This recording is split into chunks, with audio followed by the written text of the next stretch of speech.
कृष्ण कहते हैं ज्ञानी जन जीवित प्राणी के लिए और जो मृत हो चुके हैं उनके लिए शोक नहीं करते। अब यहाँ एक प्रश्न बनता है कि ज्ञानी जन जीवित प्राणी के लिए और मृत जनों के लिए शोक क्यों नहीं करते? क्योंकि सीधी सी बात है, जब हमारे घर में कोई है जिसके साथ हम रहे, जिसके साथ हम जिए और जिसके लिए हमने सब कुछ किया और वो मर जाए तो फिर हम शोक क्यों ना करें? और कृष्ण कहते जो शोक करता है वो धार्मिक नहीं है, वह ज्ञानी नहीं है, वह मूढ़ है, वह मोहित है। पर हम शोक क्यों ना करें? इसके लिए समझना होगा जीवन को।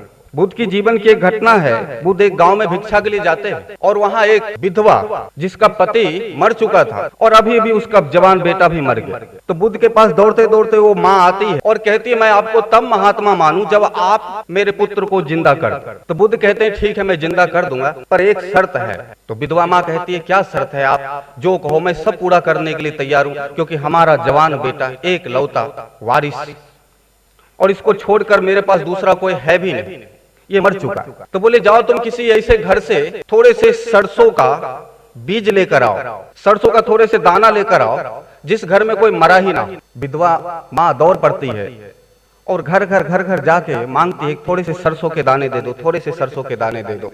पर सरसों के दाने लेकर सब तो आ जाते हैं, तो विधवा माँ कहती है ठहरो, इस घर में यदि कोई मरा ना हो तो ही मुझे देना। तो बोले नहीं मरा तो है, मेरे दादाजी मर चुके, अभी 15 दिन पहले की बात है, मेरे पिताजी भी मर चुके। तो बोले नहीं। तो दरेक घर में गया, प्रत्येक घर में वो जाती है विधवा माँ और प्रत्येक घर में क्या देखती है कि कोई न कोई तो मरा है।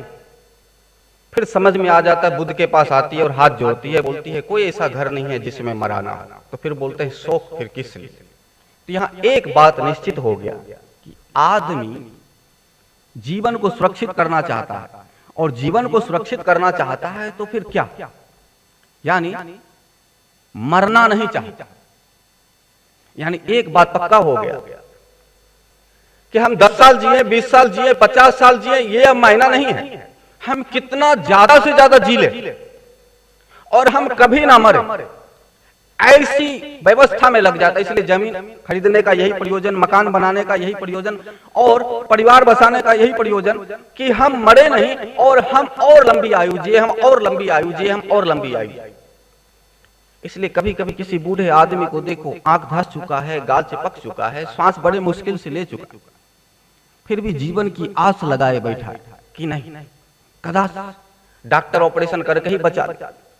फिर आप लोग और देखोगे, कहा गया है मारने वाले से बचाने वाला ज्यादा बड़ा होता है, महान होता है। यदि आपने किसी के पेट में चाकू घुसेड़ दिया और कोई व्यक्ति आके उसे बचा लिया तो आप उसे बचाने वाले को भगवान कहोगे। क्यों? क्योंकि मरने से उसने बचाया। यानी यहां पर यही बात हो गया कि हम मरना नहीं चाहते और जब मरना नहीं चाहते तो मरने से जो जो हमें बचा ले वो हमारे लिए भगवान है, वो हमारे लिए महान है। इसलिए जब भी हमारे जीवन को खतरा होता है तो फिर हम मंदिर, मस्जिद, देवी देवता चारों तरफ हम तांडव कर ले। ये बाधा, ये रुकावट, घर में भूत आ गया, घर में देवी आ गया, हम क्यों उससे भयभीत हैं? क्योंकि हम मरना नहीं चाहते, हम जीना चाहते। और ये देवी हमारे घर में कभी 3 बन के आती है, कभी 13 बन के आती है और ये हमें हैरान कर रही है। तो हैरान किस लिए कर रही? क्योंकि हमें जीना है और वो हैरान कर रही। और हैरान करने का मतलब है कि वो हमें मार देगी और हमें मरना नहीं है। तो फिर क्या किया जाए? इसे घर से किसी भी तरीके से बाहर निकाला जाए। अब एक बात, दूसरी बात है यह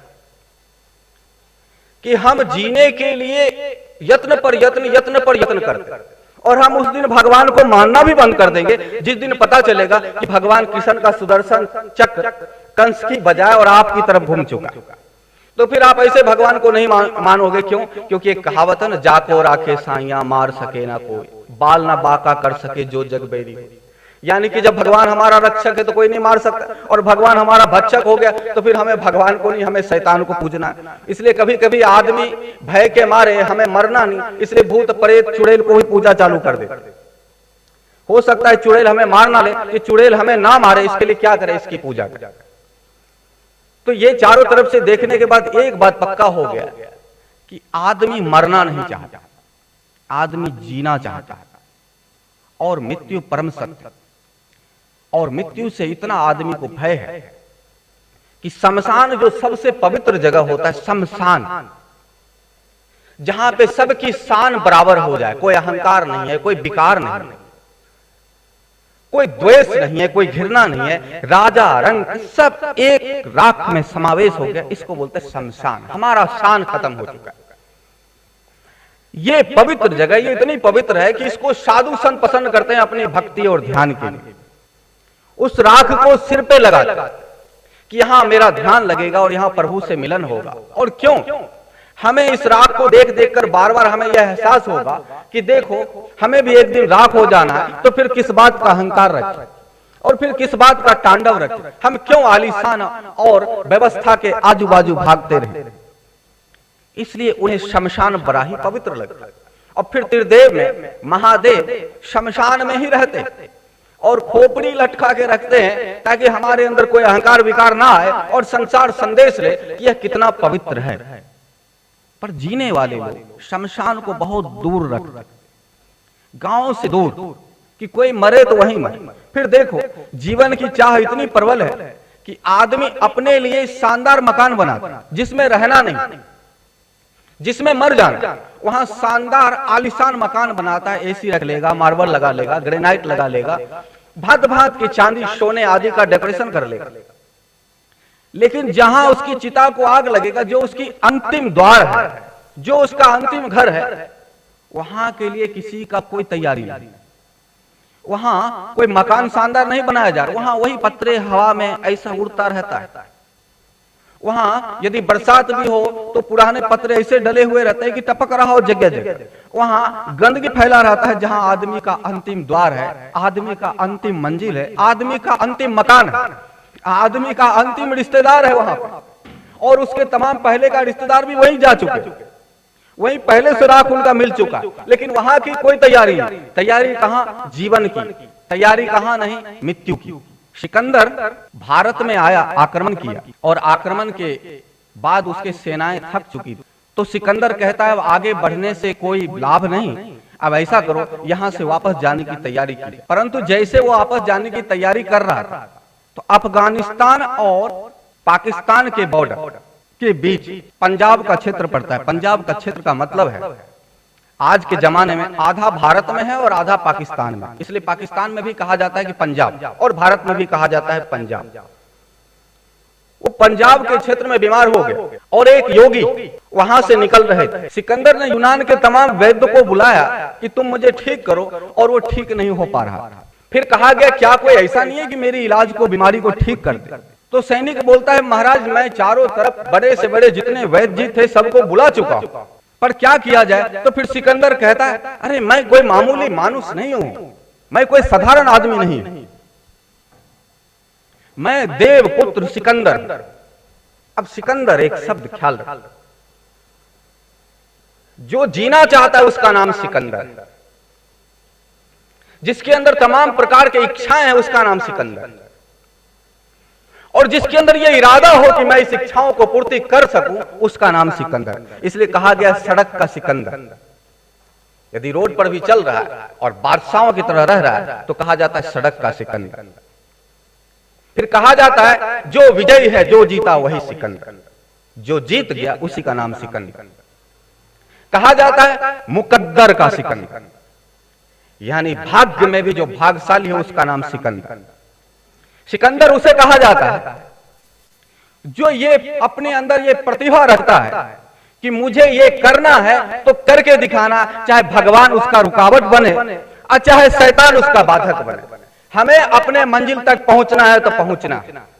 सिकंदर उसका नाम। इसलिए आप लोग भी जब सोचते होंगे मुझे ये करना है, जीवन में कुछ नहीं है, ऐश हो आराम, भोग विलास, अच्छा शानदार मकान बनाना, और उस मकान के पीछे जो आप अपना इरादा रखते हो मुझे बना के रखना, तो आप सिकंदर। और जब ये करने लगते हो तो एक अहंकार जो प्रबल होता है उसका नाम सिकंदर है। मैं ये करता हूं और मैं ही ये कर सकता हूं, मुझे छोड़कर इस पृथ्वी पर दूसरा कोई पैदा नहीं हुआ है जो कर सके। और जब आपकी तमाम इच्छाएं पूर्ति होने लगे तो ख्याल करो, जब जब आपकी इच्छाएं पूर्ति होने लगती है तब तब आपके अंदर अहंकार प्रबल होने लगता है। जब आपकी इच्छाएं में रुकावट आता है तभी आप भगवान भगवान करते, तभी आप राम राम करते। लेकिन जैसे आप सोच रहे हो और वैसा ही होता जा रहा है तो फिर आप राम राम नहीं करते, आप अहंकारी बन जाते। आप कहते क्या भगवान क्या भक्त, ये सब मिथ्या, ऐसा बकवास है।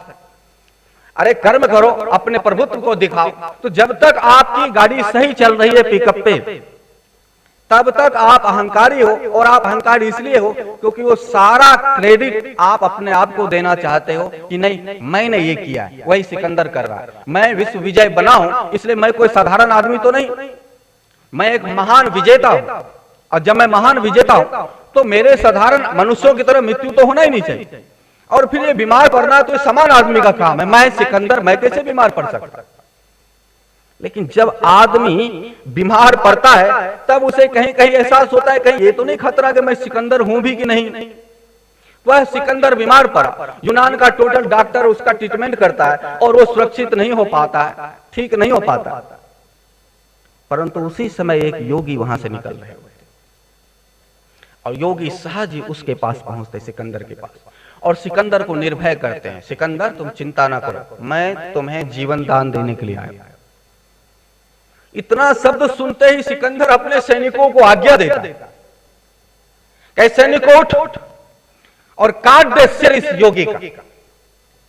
ये मुझे कहता है जीवन दान देने के लिए आया, मुझे सिकंदर को, इसने सुना नहीं सिकंदर का नाम, जीवन दान तो मैं देता हूं, ये कैसे दे सकता है।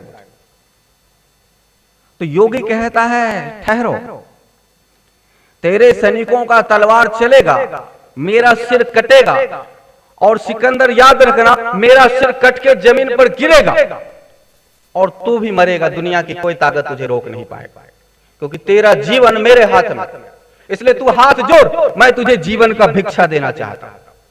सिकंदर सैनिकों को आदेश करता है कि रुको। अब यही बातें होता है जीवन के मोह रखने वाले, यही बातें होता है स्वार्थी लोगों में, जिसने जीवन का तमाम उपकरण तैयार कर रखा हो, जिसने जिंदगी की तैयारी कर रखा हो, और मृत्यु की जिसने तैयारी ना की हो तो फिर वो एक सिकंदर है, और जिसने मृत्यु की तैयारी की है उसका नाम योगी। योगी बड़े धैर्य और आत्मविश्वास के साथ कहता है रुक जा सिकंदर और रोक इस सैनिक को, इसका तलवार चला, मेरा सिर कटा और तू भी मरा, मेरे सिर के साथ तेरा जीवन जुड़ा हुआ, इसलिए तुझे मारना भी हो तो पहले तू अपने जीवन का भिक्षा दान तो मुझसे ले ले, फिर सैनिकों को आदेश करना। सिकंदर रुक जाता, फिर बोलता है ठीक है मेरी जान बचा दो। फिर योगी आदेश करता कि देख सिकंदर, जैसा जैसा मैं कहूं वैसा वैसा ही करो। तो सिकंदर कहता है तुमने मेरा नाम नहीं सुना क्या, बार बार तुम मुझे आदेश देते हो। आदेश सुनने की आदत सिकंदर को नहीं है। तो कहता है कि जब आदेश सुनने की आदत सिकंदर को नहीं है तो फिर मृत्यु अगले कदम पर तेरा है, और तेरा जैसा जीवन के इच्छुक, जिज्ञासा वाला, जीने की चाहत रखने वाला व्यक्ति को तो पल पल घुट घुट के मरना होता है। इसलिए सिकंदर मैं वहां समाधि में बैठता हूं और मैं तेरी मृत्यु को पल पल देखूंगा, तू कैसे तिल तिल करके तरफ तरफ के मरे। और मैं कहता हूं सिकंदर, तू यदि मेरा पैर ना पकड़ा तो मैं मान जाऊंगा तुझे, क्योंकि तुझे जीना है, और तू मेरा पैर पकड़ेगा तो जीवन की भीख मांगेगा, क्योंकि तू जीना चाहता है। जो तू मेरा पैर ना पकड़े तो सिकंदर तेरी मृत्यु का मैं स्वागत करूंगा। अभी चंद मिनट ही हुए, सिकंदर हार जाता है, नहीं नहीं बचा लो मुझे, आप योगी हो, ज्ञानी हो, विद्वान हो। अब फिर धीरे से कहता है, ना जाने से भारत में कैसे कैसे लोग रहते, थोड़ा भी डर नहीं, थोड़ा भी भय नहीं। महान सम्राट सिकंदर को झुका लिया अपने चरणों। अब वहां से योगी ने उसका इलाज किया, इलाज के बाद सिकंदर ठीक हो जाता। तुमने महान सम्राट सिकंदर को जीवन का दान दिया है, इसलिए मेरे पास सोने चांदी हीरा जेवरात का भरमार है। तुम अपनी जीवन की जितना है तो आराम करना चाहते हो उसमें से लेकर जाओ। तुम ही बताओ सिकंदर, जब तुम मर रहे थे और जब तुम्हें पता चले कि तुम 1 घंटे के बाद मर जाओगे और फिर तुम्हें दुनिया की तमाम दौलत दी जाए, इस दौलत को तुम रखो, तो क्या तुम दौलत को रखोगे? सिकंदर कहता है जब मैं 1 घंटे के बाद मर ही जाऊंगा तो फिर इस दौलत का क्या करूंगा? तो फिर तुम वो मुझसे क्यों कह रहे हो?